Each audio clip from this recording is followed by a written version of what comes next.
Ah, je suis en train de recycler des vieilles vidéos pas terminées et je m'aperçois qu'en fait c'est plus simple de les refaire.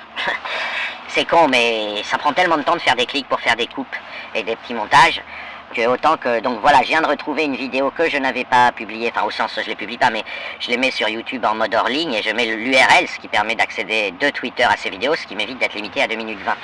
Et là, j'avais fait une vidéo que je viens de réécouter, je vais tout simplement la refaire, parce que ça me saoule de réactualiser. Donc non, je ne me fais strictement aucune illusion. Je vous rappelle que je radote sur le pari de Pascal neurologique et tous ses périphéries, et que j'ai écouté 10 000 heures de space islamique, et que je connais le Coran par cœur. Enfin, j'ai un peu perdu par rapport à il y a un an, mais je pense qu'il n'y a pas grand monde sur Twitter qui peut répondre aussi facilement et aussi rapidement, non seulement à une question sur le Coran, est-ce qu'il y a ceci ou cela dedans, mais même une localisation dans l'ordre, je parle de l'ordre de révélation, puisque j'ai jamais appris vraiment, enfin j'ai pas cherché à apprendre, et puis j'ai pas appris par cœur le Coran, c'est à force de l'avoir scanné pendant des mois et des mois, mot à mot, hein, que j'ai fini par le savoir par cœur malgré moi. Version française évidemment, je ne me fais pas d'illusions, ni sur les gens qui se revendiquent musulmans, ni sur l'islam, ni quoi que ce soit. C'est pas mon sujet. Simplement, le monde, il est habité, enfin il faut avoir une conception multidimensionnel du spectacle. Voilà, quand vous allez au cinéma, c'est projeté sur un écran dimension 2. Aujourd'hui, avec les lunettes 3D, on arrive à vous donner l'illusion que vous voyez un film en 3D. Okay, mais donc, ça, en réalité, il y a beaucoup plus de dimensions que ça. Et la dimension islamique n'est pas la seule. Vous avez aussi des dimensions très terre à terre de modalités d'échange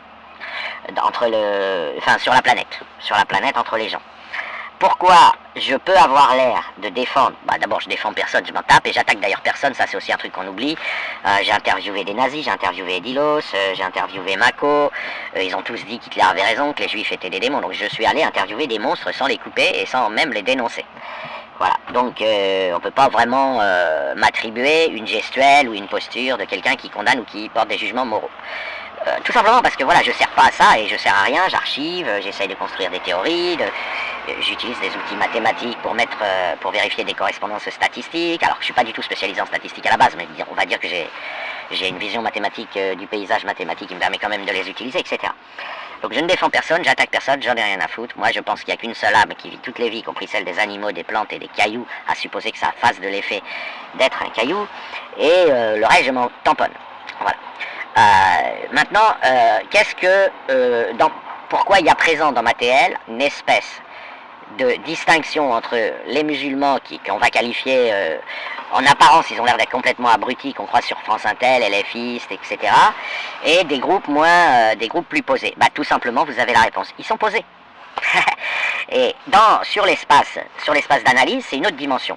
Si quelqu'un dit « je veux installer la charia » et que vous lui dites « oui, mais tu vas faire comment ?» Il dit « je vais organiser des conseils d'administration, des conseils démocratiques, lors desquels les gens recevront par courrier une invitation avec un flyer disant « nous allons discuter de l'opportunité d'installer la charia en France, et quand tu vas arriver dans la pièce, tu vas avoir un café et tu vas avoir des gens qui disent asseyez-vous, tu vas avoir des secrétaires, des chevilles ouvrières, et qu'on va discuter sans prendre la parole avec un président de séance. » De manière manifeste, vous êtes devant des gens qui ont des modalités d'intervention dans l'espace public. Ces modalités sont des modalités qui ne sont pas des convictions ou des valeurs morales, mais des valeurs pratiques. Ce sont des gens qui disent, pour se téléphoner, il faut que le téléphone marche. Il ne faut pas couper les fils. Et puis quand tu es en train de téléphoner à quelqu'un, il ne faut pas qu'il y ait la télé derrière toi et une chaîne IFI à fond, parce que tu n'entends rien de ce qu'il dit, ton correspondant. Donc ce sont des gens, là je parle pas spécialement de Malik El-Bahali et de Jadis, mais d'une catégorie de gens qui disent, pour échanger et tomber d'accord sur nos désaccords, nous avons besoin de silence, nous avons besoin de parler les uns après les autres, nous avons besoin de nous asseoir, parce que c'est pas évident de faire un conseil d'administration debout. Et nous avons besoin que la porte soit fermée à clé, que les conditions soient réunies, qu'il y ait un petit peu de jus d'orange, un petit peu d'alcool pour ceux qui en boivent, un petit peu de café, un petit peu de thé. Ok, vous allez me dire, ok, oui, mais tu sais que tu vas discuter avec, on va supposer, je suis pas en train d'accuser quiconque d'être taliban, tu vas discuter avec des talibans. Mais je m'en fous, si le taliban il est assis, il boit un café, la discussion, on la prend, on va dire, ce sont des gens qui discutent, voilà. Quitte à avoir des vigiles, des Robocop avec des lasers à la Star Wars, prêts à transformer en poussière quiconque aurait un geste un peu violent, ok, pour surveiller tout le monde, pour que les gens discutent. Cette dimension de la non-violence, cette reconnaissance de l'échange organisé, c'est important quand vous avez des gens sur Twitter qui sont dans cette modalité d'échange, c'est important de ne pas les combattre comme même s'ils ont un but qui est d'islamiser un pays, une région, un endroit, enfin peu importe, c'est important de les mettre à part, parce que avec eux, les modalités sont dans un temps long, 10 ans on va dire, 5, 10, 15, 20 ans. Par ailleurs, ils vont vous écouter. Et donc ils vont accuser réception de ce que vous pensez, et derrière ils vont faire, même si ça peut être difficile, hein, islamiquement c'est difficile comme quand on est musulman, c'est difficile de réfléchir à des contenus blasphématoires de 10 pages, parce qu'on a l'impression de plonger dans le blasphème. Mais peu importe, ils vont accuser réception, éventuellement ils vont ranger dans un tiroir un truc qu'ils vont estimer blasphématoire, etc. Ils vont avoir une organisation. Cette organisation non violente permet le progrès dans la connaissance de l'autre. Pas l'accord, le désaccord il sera éternel entre les musulmans et les non-musulmans, mais le progrès dans la négociation. Ok. Et maintenant, je vais parler de Jadix, Malik et Al-Bahali. Ils sont tous les trois différents. Ce sont des gens, si vous souhaitez avoir un échange avec eux, ils ne vont pas vous couper la parole. Ils vont accepter l'idée de la lenteur. Ils vont accepter l'idée de s'asseoir sur une chaise pour discuter. Et s'ils veulent interdire le blasphème, ils vont accepter l'idée que ce sera par la loi. Alors vous allez me dire, c'est horrible, une loi en France qui interdit le blasphème. Je suis tout à fait d'accord, moi je suis totalement contre, mais ils ne vont pas venir vous égorger dans la rue. Et du coup, la discussion sera possible. Le conseil d'administration du pays France pourra se réunir, les différentes instances pourront discuter, et on pourra expliquer pourquoi le blasphème est très important, bon, pour les raisons habituelles, qui consistent à désacraliser des théories qui affirment des choses sur le monde, hein, etc., etc. Et puis, voilà, et puis, 5 ans plus tard, il y aura peut-être un résultat, un arbitrage. Ce sont, je ne sais pas s'ils sont sincèrement démocrates, mais ce sont des gens qui acceptent des modalités démocrates. Moi, je sais pas, j'imagine pas, par exemple, Malik dire, même si la France vote à 70% pour qu'on blasphème, j'imagine pas dire, montons un djihad pour renverser ça. Non. Lui, il est pour l'interdiction du blasphème, il est pour le dire, et il est pour proposer ça au vote, et il est pour assumer que les gens en face de lui diront non, on veut au contraire blasphémer. Parce que l'islamo-critique et le blasphème, il y a très très peu de différence entre les deux, même si la politesse peut donner des illusions. C'est aussi simple que ça. Alors, Jadix et Al-Bahali, ils sont sur des positions différentes, enfin pas différentes là-dessus, mais ils ont des visions de l'islam différentes. Jadix, il était pour que les femmes commandent, donc bon, voilà, Jadix, c'est pas... mais ça m'a... Je l'ai enregistré, je l'ai publié, parce que ça, il a mis en PLS toute une assemblée comme ça. Moi, Jadix, il est aussi marrant, il troll, hein, il dit que Napoléon était musulman, etc. Mais c'est pas grave. Ce sont pas des gens qui refusent de prendre le temps et qui veulent se boucher les yeux. Ce sont des gens qui disent, l'islam gagnera en Occident par c'est la publicité qu'il fait auprès des adultes, par, je sais pas moi, en montant un journal, en faisant de la publicité, etc. Alors je sais, c'est horrible pour les gens qui sont victimes de l'islam et qui repensent à Samuel Paty, qui repensent à la rédaction de Charlie, etc. Mais je suis pas en train de de valider leur position. Je suis en train de valider les modalités par lesquelles ils proposent à l'Occident l'islam. Et les rejeter dans le camp de l'ennemi charnel, en quelque sorte. C'est traiter l'ennemi qui est l'islam, hein, c'est le traiter comme une masse indifférenciée. Eh ben, c'est pas connaître son ennemi, tout simplement, c'est refuser de connaître son ennemi. Et l'islam, il va vous manger tout cru, comme il a mangé tout cru tout le sud de la planète, si les gens continuent de penser qu'il ne faut pas différencier les différents acteurs. Je vais essayer, bien que je parle déjà depuis longtemps, je vais essayer de reprendre les bases. L'islam, c'est une théorie qui affirme quelque chose sur la réalité, hein, et en particulier qui affirme que vous serez brûlé vif éternellement après le passage sur Terre si vous n'êtes pas musulman. Je traite pas les epsilon, je simplifie. Et vous avez un groupe de gens sur la planète, et c'est pas tous les musulmans évidemment, hein, parce qu'il y en a qui sont apostats secrets, il y en a qui sont modérés, il y a des musulmans modernistes, il y a des musulmans ancienne école, c'est un vrai bordel et tout le monde le sait. Bon. Mais globalement, vous avez cette théorie. Et cette théorie, elle n'est pas confidentielle en termes de nombre. C'est-à-dire que vous avez des centaines de millions de gens qui sont captifs dans cette théorie pour des tas de raisons. C'est qu'ils n'ont pas... Il n'y avait pas un avant durant lequel ils n'y croyaient pas, suivi d'un après où on leur a proposé, et en vue des arguments, ils ont dit « Ah, bah oui, effectivement, ces arguments. » Non, c'est des gens qui ont été éduqués là-dedans, ils n'ont pas... Voilà. Donc vous avez une théorie. Je ne parle pas de l'attachement affectif. Ok ? Cette théorie a dit attention, si tu vas raisonner et discuter avec des non-musulmans, ils vont trouver des arguments pour essayer de te faire apostaser, pour essayer de te convaincre que cette théorie est fausse. Et dans le monde musulman, leur enjeu, c'est pas tant de se dire que c'est vrai ou que c'est faux, ils s'en foutent à la rigueur, et puis c'est pas présent à leur esprit. Leur objectif, c'est de ne pas risquer, dans 5 ou 10 ans, de ne plus y croire, de se tromper, de terminer brûlé vif éternellement dans l'huile bouillante. C'est le pari pascal neurologique. Okay, et donc vous avez affaire à un groupe comme ça, humain, qui a au départ, qui ensuite va se modifier génétiquement, enfin pas génétiquement mais biologiquement, avec un processus psychosomatique qui fait que les cellules de leur corps, même du pied, ont peur d'aller en enfer et vont rappeler à l'islam le corps tout entier. Même une cellule du pied d'un musulman, elle est convaincue par le cerveau du musulman depuis longtemps qu'il ne faut pas qu'il aille en enfer. Donc elle va aider le musulman à ne pas apostasier. Une cellule du pied, j'entends, hein. C'est un mécanisme psychosomatique. C'est le pari pascal neurologique. Donc, si on ne tient pas compte de ça, qui va transformer l'islam en identité au bout de quelques temps, par la lutte contre les baisses de foi, par ceci, par cela, si on tient compte que du cerveau, les enjeux ne sont pas ceux qui sont habituellement brandis. C'est-à-dire que si vous voulez éradiquer l'islam, enfin faire apostasier les musulmans, les convaincre que c'est faux, on peut aussi utiliser le mot sécularisé, peu importe, c'est pas très important. Vous êtes face à des gens qui, aujourd'hui, dans leur tête, tenez-vous bien, c'est du très lourd, tenez-vous bien, ne meurent pas. Donc, ils sont convaincus que la vie est éternelle, qu'il y a juste un passage que les mécréants appellent la mort, qui est un examen, qui s'appelle le jugement dernier, et qu'à ce moment-là, les choses importantes commencent, soit tu vas au paradis, soit tu vas en enfer. Brûlé vif éternellement dans l'huile bouillante en étant maintenu réveillé. Description du Coran, sauf par pédagogie je dis huile, parce que le feu est moins impressionnant que l'huile bouillante. Ok. Mais c'est pas fini. Ces mêmes personnes qui croient à cette théorie et qui croient sans l'avoir vraiment choisi, sauf les convertis, c'est compliqué. Mais comme vous voyez déjà l'effet sur les convertis, imaginez quelqu'un à qui on a mis ça dans la tête depuis la naissance. Ces mêmes personnes, c'est pas fini.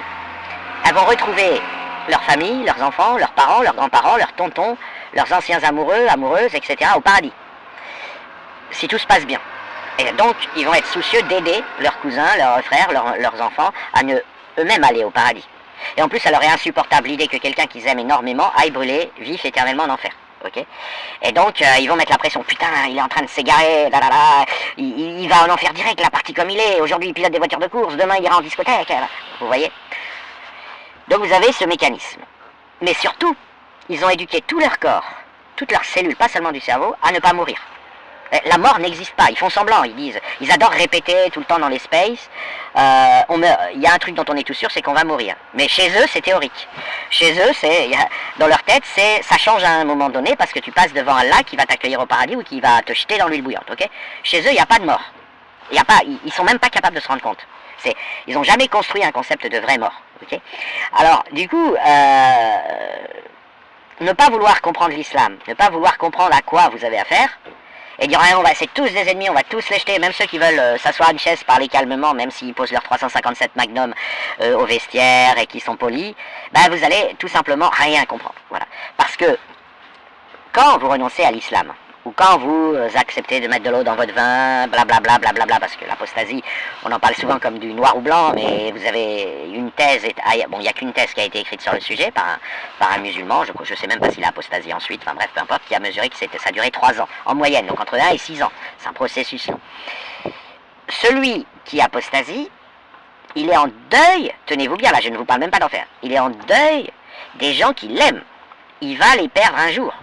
Ok, il va pas, c'est pas un genre, je te dis au revoir, tu pars en vacances au ski et je pleure sur le quai de la gare, mais je sais que tu vas revenir dans 15 jours bien bronzé. C'est pas ça.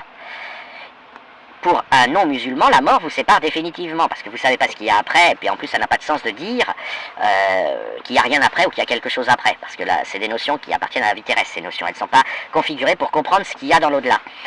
Et donc pour le musulman, renoncer à l'islam, c'est savoir que dans 40 ans il verra plus sa maman, son papa, ses enfants, ceux qu'il aime. Sans parler d'enfer, c'est déjà insurmontable. Il va devoir les... Parce que psychologiquement, c'est comme s'il les enterrait aujourd'hui. Vous voyez? Vous êtes en train de lui demander, quand il va apostasier, et tout ça c'est irrationnel, c'est dans son affectif, vous lui demandez d'enterrer aujourd'hui ses proches, parce que pour lui la dunya c'est rien. Dans l'islam, la dunya c'est juste un passage. Donc c'est une mise à l'épreuve, voilà. Et vous lui dites, ouais, tu vois, cette personne que tu aimes, avec qui tu pensais passer la vie éternelle, et donc tu avais tout ton temps, tu ne l'appelais pas très souvent, parce qu'en fait, tu savais que de toute façon, tu allais la revoir au paradis, etc. Eh bien, il va la quitter dans 40, 50, 70 ans, c'est demain. C'est comme s'il apprenait, c'est pour donner l'équivalent d'un mécréant, c'est comme si un mécréant apprend que son père ou sa mère a un cancer et il n'y en a plus que pour 6 mois. Du point de vue du musulman, du point de vue du musulman, apostasier, c'est, je vais plus les voir. Ils vont tout... Rien que ça, c'est une barrière gigantesque. Et je vous parle même pas de brûler vif dans la chaleur éternelle, plus chaude que l'huile bouillante, vous avez qu'à penser à du métal fondu si vous n'arrivez pas Bref, de toute façon, quand on fait cuire des entrecôtes, on reçoit des petites gouttes d'huile bouillante, ça dure un centième de seconde, et déjà, vous voyez la souffrance que c'est. Donc, si vous êtes torse nu en train de faire cuire vos merguez.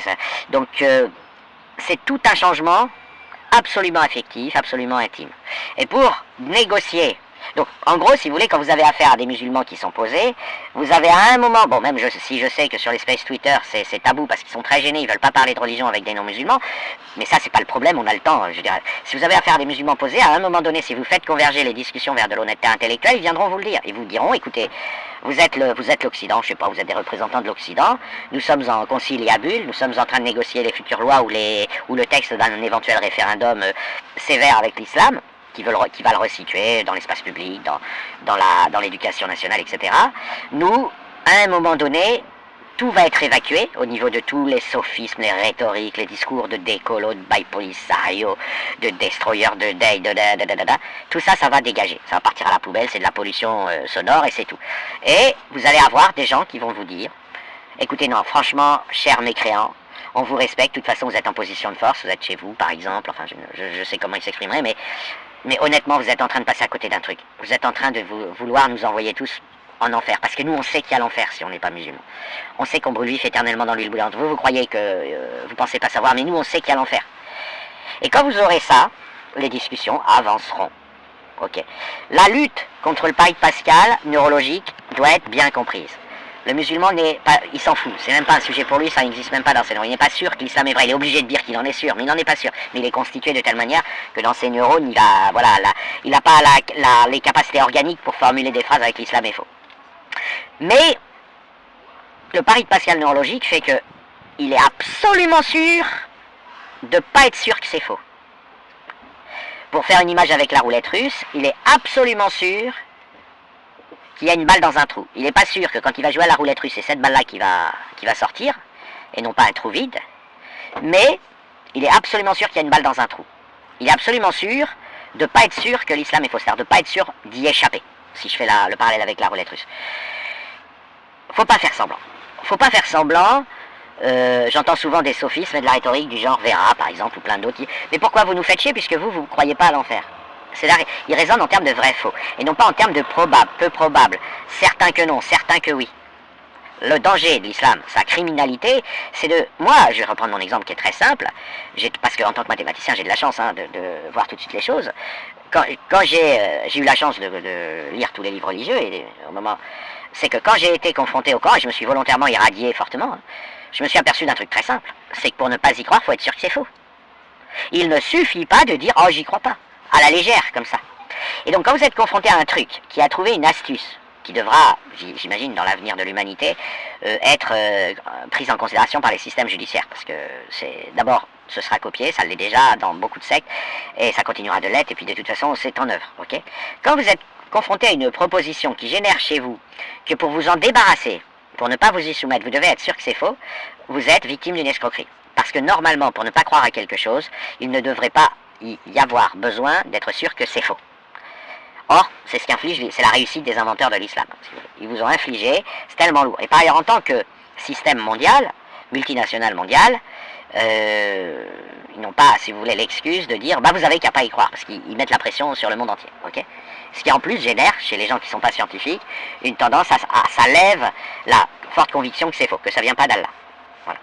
Ça doit être pris au sérieux.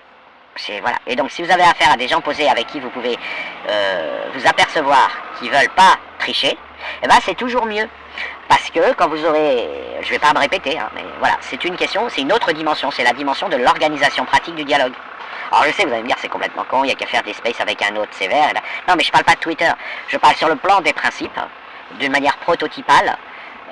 Il est important de ne pas taper sur les gens qui ne coupent pas la parole, parlent calmement, etc. Parce que ce type si vous arrivez à les faire émerger dans la masse islamique,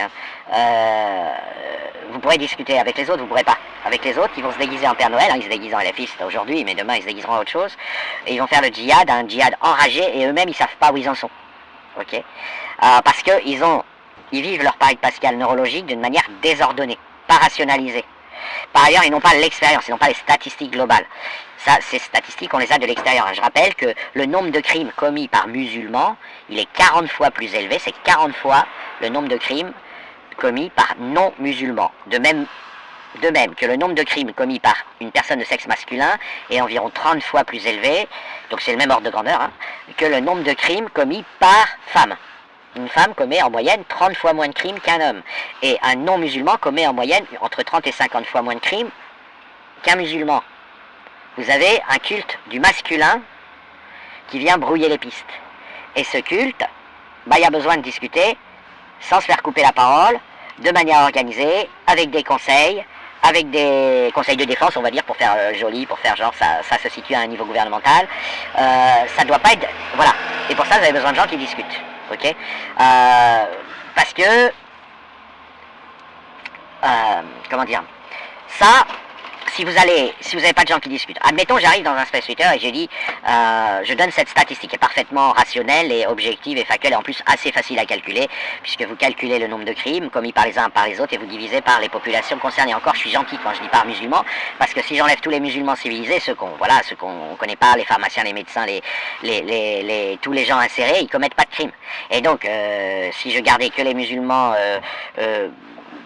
qu'on voit, enfin qui ont fait passer la droite nation de 20 à 50% en France par exemple, donc si je prenais que les musulmans qu'ils ont croisés, qu'ils ont en tête quand ils pensent à l'islam, ce serait une population d'environ 2 à 3 millions de personnes et non pas 10 millions de personnes. Et cette population-là, le nombre de crimes commis par habitant de cette population, donc le Lacostéen, le Wesh Wesh Walla Wesh, c'est 2 à 300 fois plus que le nombre de crimes commis par non-musulmans.